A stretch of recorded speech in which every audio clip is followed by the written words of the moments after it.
और कर लेता हूं। आपकी रुचि कैसे पैदा करनी है, कहां तक होत के पहुंचता है, आप जिस धाम की यात्रा के लिए आए हो, मोक्ष प्राप्ति के लिए आए हो, मोक्ष कैसे प्राप्त करना है, आप जहां तक पहुंच रहे हो वहां तक पहुंचने के लिए आपको 4 धाम की यात्रा करनी होगी। कौन कौन से 4 धाम है? पहले धाम का नाम है कोच्चि, दूसरे धाम का नाम है नोट्स भी बोल रहे कई शाना, इंग्लिश इतनी मेरी है। इसके बाद में तीसरे धाम का नाम है गाइड और चौथे धाम का नाम है टेक्स्ट बुक्स। और इन धाम से होते हुए आदमी लास्ट धाम की ओर पहुंचता है जिसका नाम है नौकरी। यहां पर मनुष्य को मोक्ष की प्राप्ति होगी। बातें तो इधर उधर करके बता रहा हूं, लेकिन समझ जाना कि क्या कहना चाह रहा हूं। गूढ़ बातें हैं, अब समझो। जाकी रही भावना जैसी हरी मूर्त देखी तिन तैसी।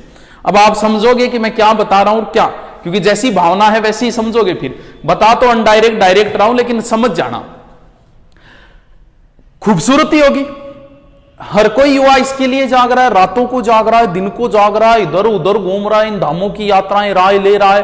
पता नहीं घर वालों को छोड़ के कोई जमीन बेच के आया है, कोई कैसे आया, कोई पैसे उधार लेके, कोई ब्याज लेके, लेकिन सारे के सारे इसी के लिए भाग रहे हैं। तो यार बड़ी खूबसूरत होगी। खूबसूरत तो है ना, तो लड़का खूबसूरत होता है और ना ही लड़की खूबसूरत होती। कहते हैं कि ये लड़की खूबसूरत है, ये लड़का खूबसूरत है। नहीं, तुम नौकरी लगो, तुम खुद ही खूबसूरत हो जाओगे। कलाम साहब कितने खूबसूरत थे। कभी कोई आईएएस देखा है? बद्दा होता ही नहीं है, क्योंकि नौकरी खूबसूरत है, आदमी का खूबसूरत होता ही नहीं है। तुम सोचो, सिर्फ कल्पना करनी है। अभी बेरोजगार हो लेकिन कल्पना तो कर ही सकते हो। मान लो तुम्हारे लिए रिश्ता आए, वो 2nd ग्रेड लगी हुई हो, अय होय, क्या देखने जाओगे? क्या नाम नहीं लोगे देखने का? बोल बस कर दो, मूर्त मार्त ना देखो, जे मांस न कर दो, बोले कर दो बस। अब कल्पना करो कि तुम्हारे लिए रिश्ता आए, वो आईएएस अधिकारी लगी हुई है, क्या देखने जाओगे? क्या नहीं जाओगे? नाटक ही नहीं करोगे। क्यों? क्योंकि आदमी का खूबसूरत नहीं होता, खूबसूरत तो ये नौकरी होती है। और इसके लिए जो अंतिम धाम है बुक्स, किताबों से मोहब्बत करनी पड़ेगी खूबसूरत बनने के लिए। ये खूबसूरती तो 25-30 साल तक होगी, उसके बाद नहीं है ये खूबसूरती। खूबसूरती तो ये रहेगी, कुछ भी नहीं मेरी जिंदगी में सिवाय किताबों के। जब तुम आओगे मुझे बदला हुआ ही पाओगे, कुछ भी नहीं मेरी जिंदगी में सिवाय किताबों के। तुम्हारी ख्वाहिश थी मेरा कमरा सजाने की, पर मेरे कमरे में सिवाय किताबों के कुछ भी नहीं। अब तो बस चारों ओर किताबें हों और किताबें ही किताबें हों। लेकिन किताबों तक पहुंचने का ये रास्ता बताता हूं, कैसे रुचि पैदा करनी है, कैसे पहुंचना इस धाम तक। जीके में कैसी रुचि पैदा होगी आपकी। नौकरी के लिए, अरे आप बोलोगे नहीं थोड़े दिनों बाद तो वो दिन दूर नहीं है। अभी तो आप बाबूजी होटल में खाओ, वो दिन दूर नहीं है। किसी प्रोग्राम में जाओगे ना, पास वाला आपसे पूछेगा, क्यों पूछ रहा है ये और बता दो। वो आपसे पूछेगा भाई साहब करते क्या हो, नाम तो बाद में पूछेगा, करते क्या हो, क्यों। इस सवाल का जो जवाब आएगा उसके बाद वो निर्धारित करेगा कि आपको कितनी इज्जत देनी है। थे को करण ने तो के कराई लाग रहा गठी, अब वो आपको कोई इज्जत नहीं देगा। अब आप बोलो पुलिस में हूं, अच्छा पुलिस में हो गए, गढ़ा ड्यूटी बीकानेर, और बीकानेर तो हमारा है, फूंपो जी थर्ड नंबर दो। आपको किस लिए पूछ रहा है, आपको कितनी इज्जत देनी है। तो ये तो बड़ी खूबसूरत है। आप तो बोलोगे नहीं, थोड़े दिनों बाद आपकी सेक्रेटरी बोलेगी और उस सेक्रेटरी का नाम होगा नौकरी। लेकिन इस धाम तक पहुंचने के लिए इतनी यात्राएं करनी पड़ेगी। कौन से धाम पे ज्यादा ठहरना है, कौन से धाम पे नहीं ठहरना है, वो सारी बताता हूं।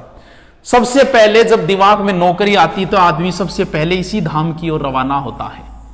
ये एक कोचिंग का एक कीड़ा है जो दिमाग के अंदर है, इसे मारना है। इट्स डिपेंड ऑन यू कि कहां मारते हो, कितने पैसे में मारते हो, ये तो आप पे डिपेंड करता है। कुछ लोग इस कीड़े को बड़ी जगह जाके मारते हैं और कुछ छोटी जगह पे भी इस कीड़े को मार लेते हैं, क्योंकि उन्हें तो पता है कीड़ा है, मारना है। बीमारी तो एक ही है, उसका चाहे जयपुर इलाज कराओ, चाहे सिक्कर कराओ, चाहे यहां करवाओ, बीमारी एक ही है। कोई बड़ी बीमारी हो जाए, छोटी बीमारी जुकाम है, जुकाम के लिए जयपुर जाओगे क्या? भी जुकाम है, कैंसर के लिए जाना पड़ेगा, यहाँ इलाज नहीं है। तो ये बीमारी कोई ज्यादा बड़ी नहीं है, छोटी बीमारी है। अब आईएएस एक बड़ी बीमारी है, बड़ा कीड़ा है, इसके लिए तो भाई साहब बड़े धाम की ओर जाना पड़ेगा। लेकिन नॉर्मल जो है, आप तैयारी कर रहे हो 2nd ग्रेड 3rd ग्रेड, तो इतनी जरूरी नहीं है। अब ये कीड़ा जो है ना, बड़ी जगह पे मारोगे ज्यादा पैसे, जितनी बड़ी जगह उतनी बड़ी झूठ। आपको देखा होगा, मैंने तो सब जगह देख लिया। मैंने तो जैसे आप सेमिनार में जाते हो तो उस समय ऐसा माहौल पैदा किया जाता है, थारियां जोश आ जाओ का आग लगा देंगे आप तो, खड़ो निमेड़ो ही कर देंगे आप तो। क्योंकि जब कहा जाएगा हमारे नोट्सों से बाहर नहीं जाता एक भी पर्सन, टाबर सोचा आ लो आंग नोट्सों बारह तो जाई को। फिर एक आए कहो मेरे नोट्सों में से 85% पर्सन आएंगे, टाबर सोचा बस हो गया सिलेक्शन। तो ये जो डायलॉग तुम पे मारा गया है, तुमसे पहले हजारों छात्रों पर मारा जा चुका है। नहीं विश्वास होता तो 3 महीने 4 महीने पहले कोई करके आए, उससे पूछो कि क्या ये डायलॉग तुम पर मारे गए थे कि नहीं। वो को हाँ यार ये डायलॉग मार पर मारा, तो ये तो सब पे चल रहे हैं, तुम पे नहीं चल रहे। अगर कोई कहता है ना, कोई ज्योग्राफी और पॉलिटिकल का टीचर कहता है ना कि मेरे करवाई में से बाहर नहीं जाता, उसे पिछली 2nd ग्रेड के पेपर में पूछ लेना कितने आए थे। हिस्ट्री का बोल रहा है तो पीछे पटवार का दिखा देना, पिछले पटवार के पेपर में कोचिंग वालों ने की जारी नहीं की थी, पर्सन ही नहीं मिले, 10 दिन बाद तो की जारी की लोगों ने। साइकोलॉजी का कोई कह रहा है तो पीछे रीट में पूछ लेना कितने आए थे। हिंदी का कोई कह रहा है ना तो आरपीएससी ने एक बार पटवार का पेपर लिया था, आज तक उत्तर नहीं मिल रहे, उसको पूछ लेना कि उसमें कितने आए थे आपके करवाए। ये तो सिर्फ और सिर्फ एडमिशन करवाने के लिए बातें बोली गई है, ज्यादा सीरियस नहीं लेना इनको। लड़कियां बड़ी सीरियस हो जाती है ना, गुरुजी से ही करे, लड़के को बड़ी जल्दी समझ में आती है। लड़कों पीछे बैठा है बतलागा पुटो यार बहुत में क्लियर है, जबकि इस दाम में पहली बार कोचिंग का उद्देश्य सिर्फ इतना रखो कि तुम्हारी बुकों में रुचि पैदा हो जाए। अध्यापक वही है जो आपकी विषय में रुचि पैदा करता है, ना कि कितना % है, इसका कोई महत्व नहीं है। मैंने जिससे भी पढ़ी कभी उन गुरुजी का एक भी नहीं आया होगा पर्सन, लेकिन फिर भी सम्मान करता हूं। क्यों? क्योंकि उन गुरुजी ने मेरी विषय में रुचि पैदा कर दी। मान लो कि मैं आपको इतिहास करवा रहा हूं और करवाए में से 100 में से 100 आ गए पर्सन, लेकिन आपकी इतिहास में मैं रुचि पैदा नहीं कर पाया तो आप पुलिस वाले भी नहीं बनोगे। अगर मैंने इतिहास में आपकी रुचि पैदा कर दी कि यार इच्छा हुई इतिहास पढ़ने की, फिर चाहे मेरे करवाए में से कुछ भी ना आए, पुलिस छोड़ो आप लेक्चरर भी बन सकते हो अगर इतिहास में आपकी रुचि हो गई। ज्योग्राफी पढ़ाने वाले टीचर ने अगर आपकी ज्योग्राफी में रुचि पैदा कर दी, छोड़ो पुलिस क्या, तुम कॉलेज लेक्चरर बन जाओगे, आईएएस बन जाओगे। उद्देश्य इतना ही रखो कि वो अध्यापक आपकी विषय में कितनी रुचि पैदा कर पाता है, यह डिपेंड करता है कितना आता है। गुरुजी छोड़ो इन चीज ने, कोई मतलब नहीं इन चीजों की आपका करवाएं कितना आए कितना, रुचि पैदा हुई कि नहीं हुई। अगर रुचि पैदा हो गई उसी दिन कोचिंग छोड़ देना, जब तुम्हारी घर पे आके किताबें पढ़ने का मन लगे ना उसी दिन छोड़ देना। लेकिन सबसे लड़का तो छोड़ देता है, लड़का 3 महीने 2 महीने आता है, फिर लाइब्रेरी पढ़ना शुरू कर देता है, उसे समझ में आ जाती है बात। ऐसे ऐसे मैंने देखा है मात्र 20% सिलेबस बचता है और 3 महीने आते रहते हैं। अरे बाऊ बोलो कुण वेगो, अरे भगतो बहुत बोला हो रहे।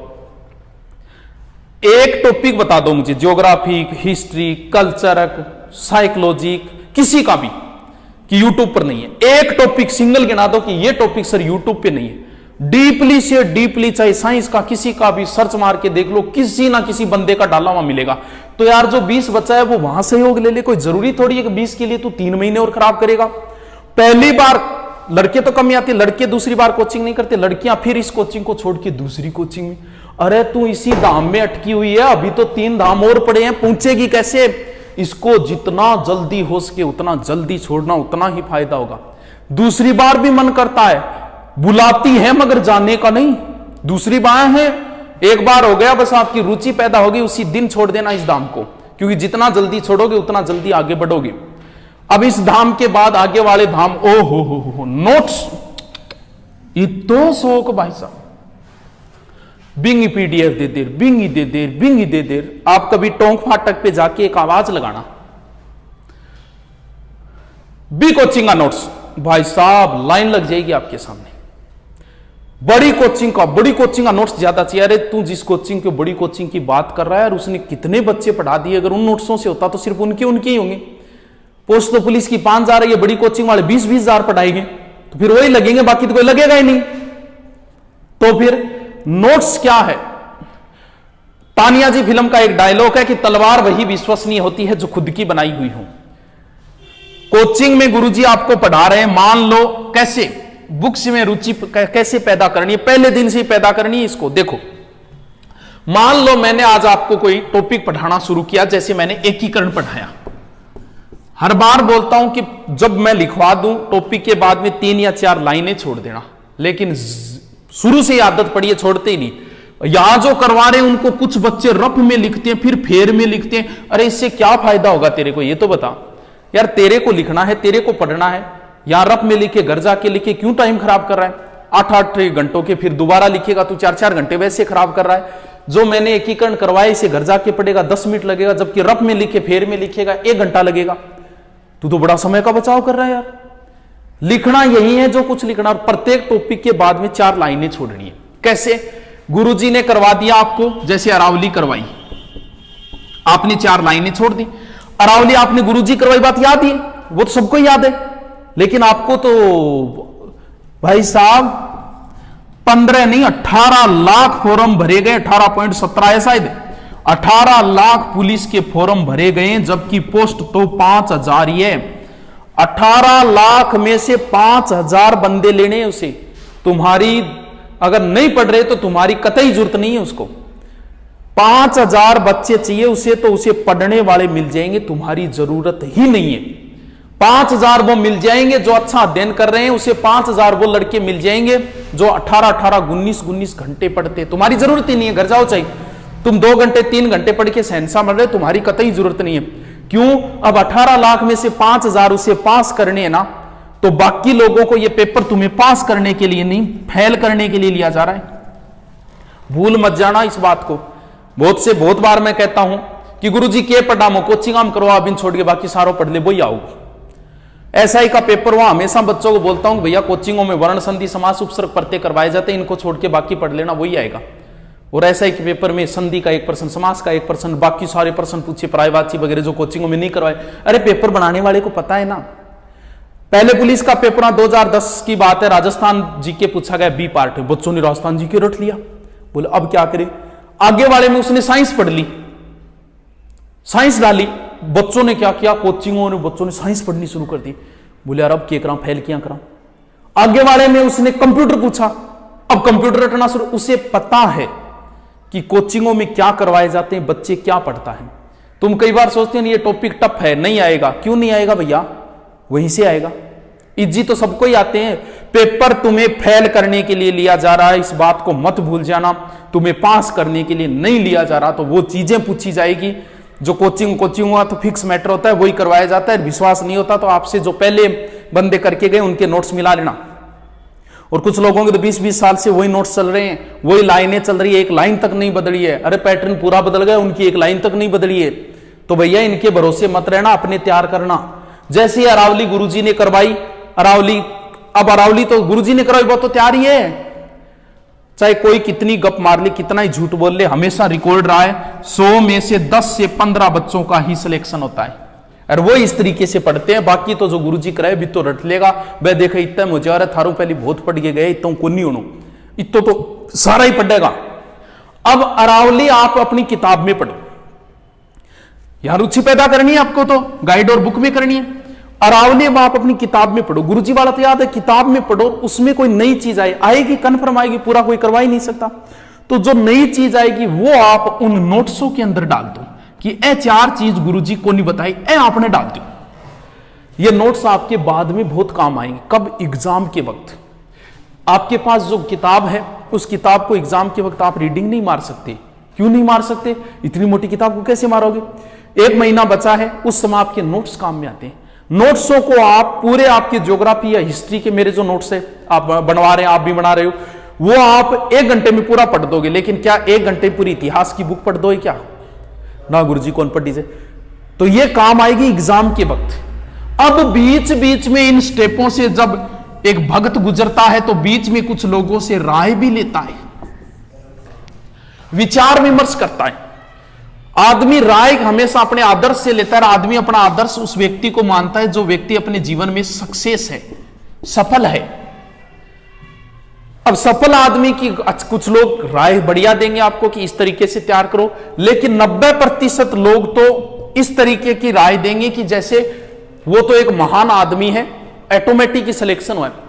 प्रतियोगिता दर्पण में आईएएस की इंटरव्यू आते हैं, मैं हर बार पढ़ता हूं। तो उस इंटरव्यू में मैंने जितने भी लोगों के इंटरव्यू देखे तो उनमें पूछते हैं कि कितने घंटे पढ़ते थे, और मैंने आज तक किसी का नहीं देखा 5 से 6 घंटे। बस यही लिखा था हम अमूमन 5 से 6 घंटे पढ़ते थे। तो भाई बाकी टाइम क्या करते हो तुम? यार 5-6 घंटा पढ़ के आईएएस बन के वाह यार, तो पुलिस में नहीं बन रहे लोग, ऐसा क्यों माहौल बना रहे हैं? पिछली बार एक आईएएस का इंटरव्यू हुआ, बड़ा अफसोस हुआ मुझे पढ़ के, जब उसने ये कहा कि मेरा गर्लफ्रेंड की वजह से सिलेक्शन हुआ था, लोग तुम्हें आदर्श मानते हैं। महाभारत में भगवान कृष्ण कहते हैं कि दुनिया में ऐसी कोई चीज नहीं है कि जिसे मैं प्राप्त न कर सकूं, लेकिन फिर भी मैं काम कर रहा हूं। क्यों कर रहा हूं? क्योंकि लोग मुझे आदर्श मानते हैं, लोग मुझे दृष्टांत मानते हैं। जब मैं काम नहीं करूंगा तो लोग मुझे दृष्टांत मान के काम नहीं करेंगे, मुझे करना पड़ेगा काम। तो वो लोग जो सफल हो गए वो ऐसी राय दे रहे हैं, गर्लफ्रेंड से सिलेक्शन हुआ, एक कह रहा है मैं आईपीएल देखता था, एक कुछ ही बोल रहा है कि 5-6 घंटे से ज्यादा पढ़ता नहीं था, तो बाकी काम क्या करता था रे तू? तो ये क्या है? अब आप जैसे गांव में किसी का सिलेक्शन हुआ, 2nd ग्रेड में हुआ, 1st ग्रेड, आप राय लेने के लिए जाते हो। अब देखो कोई जो सही है वो तो सही दे देगा, बाकी 90% कैसी राय दी? थोड़ा सर सिलेक्शन है, थोड़ा बताओ उनके। अरे ना रे, मन तो बेरो ही को नहीं हो, वो सागारो फोन आयो, बोलो रे कोलेटर आ गयो है, यार गाड़ी कर रखी तुम चालनो पड़ो, जुद मत सागे गयो, जुद हो। वाह यार, इतनी जल्दी दिन भूल गए बेरोजगारी के। और सत्य है, लोग भूल जाते हैं अपने दिन। 3rd ग्रेड में जिनका सिलेक्शन हुआ, बड़ी मेहनत से सिलेक्शन होता है। सिलेक्शन होने के बाद पता है क्या करते हैं? 2nd ग्रेड जैसे 3rd ग्रेड में सिलेक्शन हो गया, अपनी बेरोजगारी के दिन भूल जाते हैं, और जब तैयारी करते हैं तब तो बोलते हैं कि पाकिस्तान में ड्यूटी आई तो वहां भी कर लेंगे। फिर ड्यूटी आ गई डार्क जोन में, फिर 3rd ग्रेड में सिलेक्शन है, फिर दोबारा 3rd ग्रेड का पेपर देते हैं, किसी एक बच्चे के आगे फिर आते हैं, वो कहते हैं वेटिंग निकल जाए, काय की निकल जाए, कब निकलेगी? ऐसे करने से आप किसी एक व्यक्ति के आगे नहीं आ रहे, आप 10 लोगों का रोजगार छीन रहे हो। आप 10 लोगों को, यानी 10 लोग पालते हैं, एक नौकरी लगाओ, आदमी 10 लोगों का पालन पोषण करता है, तू उन 10 लोगों के आगे आए, तूने अब किसी का रोजगार छीना है। पुलिस में ऐसा बहुत है, पुलिस का पेपर देते हैं, दोबारा फिर पेपर देते हैं, अरे क्या हासिल हो गया? नौकरी का जहां भी करनी है कर ले। कम से कम इस तरीके से 10-10 लोगों के भूल जाते हैं लोग, अपने जो दिन है बेरोजगारी के वो दिन भूल जाते हैं, और बड़ी जल्दी भूल जाते हैं। तो राय भी आपको ऐसी ऐसी दी जाएगी, और कई तो उठपटांग भी दी जाएगी। चलो उनका जिक्र न करते हुए यहां तक पहुंचो, 3रे स्टेप पे। अब देख लो, 3रे स्टेप तक मुझे पहुंचने में इतना टाइम लग गया, तो आपको तो कितना लगेगा देख लो। 3रे स्टेप पे जब आदमी पहुंचता है, एक गाइड चाहे कोई ले आओ, घटिया से घटिया ले आओ कि आपको लगे इससे घटिया कोई गाइड नहीं है, वो ले आओ।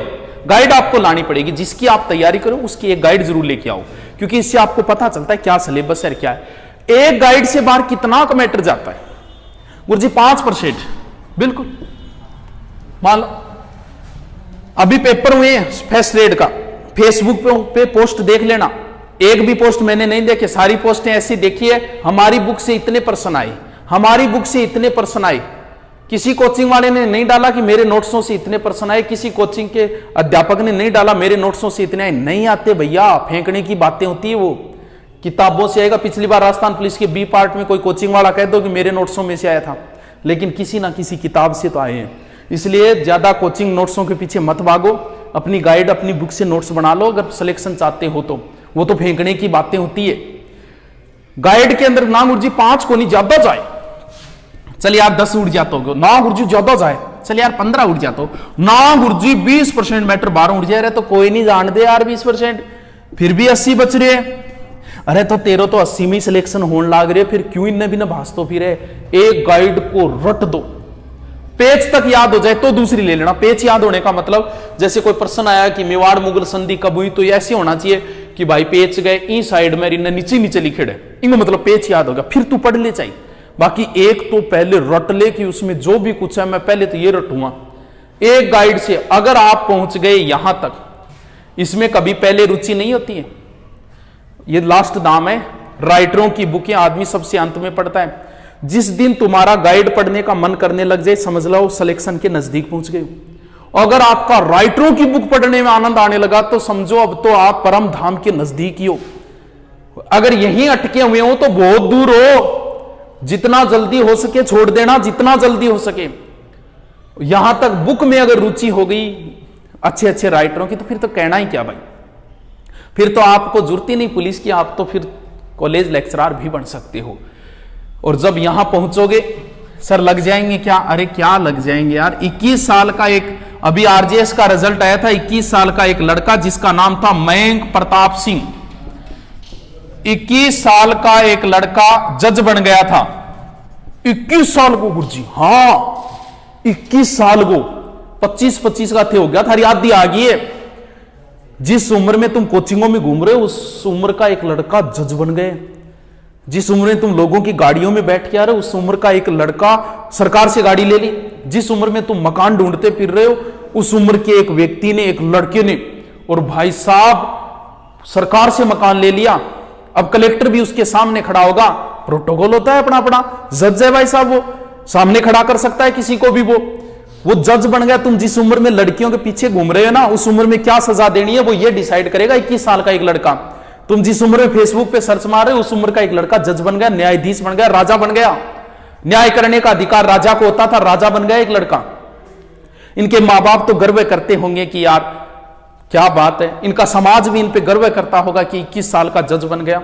हर मां बाप यही चाहते होंगे कि हमारा बेटा भी मयंक प्रताप सिंह जैसा बने। बन तो तुम भी सकते हो, लेकिन इन धामों से यात्रा जैसे करनी है वैसे करते। जीके में बड़ी समस्या आती है और जीके सबसे ज्यादा जुड़ गया। तो किताबों में बता दिया जो गुरुजी करवा रहे हैं, फिर किताब में से निकालो। दूसरा, अगर शॉर्ट तरीका अपनाओ, ये तो पढ़ना ही, इसके अलावा एक जिला दर्शन की बुक लाओ, आप वैसे भी पढ़ सकते हो। अरे कितने जिले हैं, 33 ही तो जिले हैं। एक जिले को आप 1 घंटा भी देते हो, 2 घंटा 3 घंटा जिला का देने का मतलब उसमें सारा मैटर लो। फिर जिला दर्शन की आप बुक लाओ, उसमें कोई मंदिर आया, जैसे अजमेर पढ़ रहे हो, ख्वाजा मोइनुद्दीन चिश्ती की दरगाह अजमेर में, आपकी 33 जिलों की बुक में इतना ही मिलेगा। लेकिन आप इतने नोट्स तैयार करो कि ख्वाजा मोइनुद्दीन चिश्ती की बातें निकाल के वहीं और लिख दो। 33 जिले, एक जिले को 1 दिन दोगे तो भी भाई साहब 2 दिन 3 दिन दोगे तो भी 3 महीने में राजस्थान तो ऐसे हो जाएगा। तो जिला दर्शन की भी एक बुक ले आओ और उस बुक में से प्रत्येक जिले का, एक जिले का उस बुक में से मैटर निकाल के फिर कम से कम 3 पेज बीच में छोड़ो और फिर आपको जो भी बातें जिले की आती जाए उसमें डालते जाओ। देखो लास्ट टाइम में आप 33 जिले तो ऐसे ऐसे उंगलियों पे कर दोगे।